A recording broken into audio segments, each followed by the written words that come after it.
أعوذ بالله من الشيطان الرجيم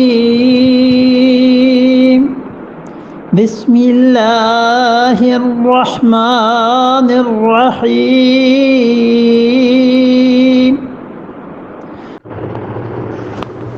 وليحكم أهل الإنجيل بما أنزل الله فيه ومن لم يحكم بما أنزل الله فأولئك هم الفاسقون وَلْيَحْكُمْ أَهْلُ الْإِنْجِيلِ ضروری ہے کہ فیصلہ کریں انجیل والے بما انزل اللہ فیہ اس چیز پر جو ہم نے نازل کی، اللہ نے نازل کی ہے اس میں.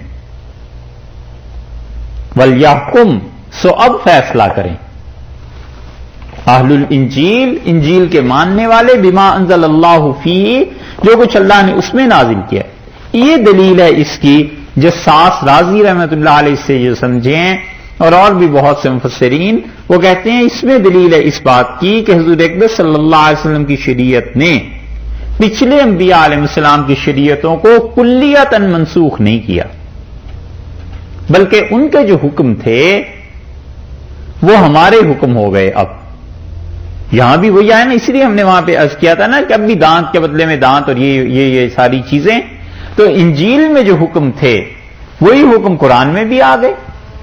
اب انجیل اصل کہیں ملے تو پھر پتہ چلے، لیکن اب تو جو انجیل ہے اس میں احکامات کم پائے جاتے ہیں. تورات کے احکامات ہیں البتہ، اور وہ قرآن کے مطابق بہت سے احکامات وہاں پہ ہیں بھی. تو اللہ نے فرمایا ہے کہ انجیل والوں کو چاہیے کہ وہ انجیل کے مطابق فیصلہ کریں بما انزل اللہ فی جو کچھ اللہ نے اس میں نازل کیا ہے. اور اب وہ اگر فیصلہ کریں گے تو قرآن کے اندر آگے وہ احکامات اس کے مطابق کریں گے.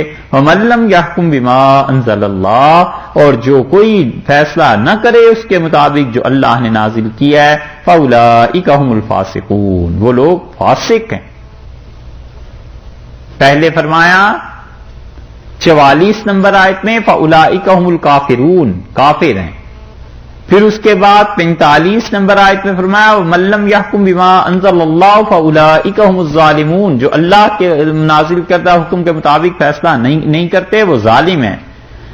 اور یہاں 47 میں فرما دیا فَأُولَٰئِكَ هُمُ الْفَاسِقُونَ وہ فاسق ہیں. تو فاسق اور ظالم دونوں ابو منصور ماتریدی رحمۃ اللہ علیہ کہتے ہیں مطلق ہیں، یعنی مطلب یہ ہے کہ اگر ان کا عقیدہ بگڑا ہوا ہے تو پھر تو یہ تینوں میں کہہ دیا کہ وہ کافر ہیں. وہ لوگ تورات کے نزدیک بھی کافر، انجیل میں بھی کافر، اور خود خدا کے ہاں قرآن پاک میں بھی.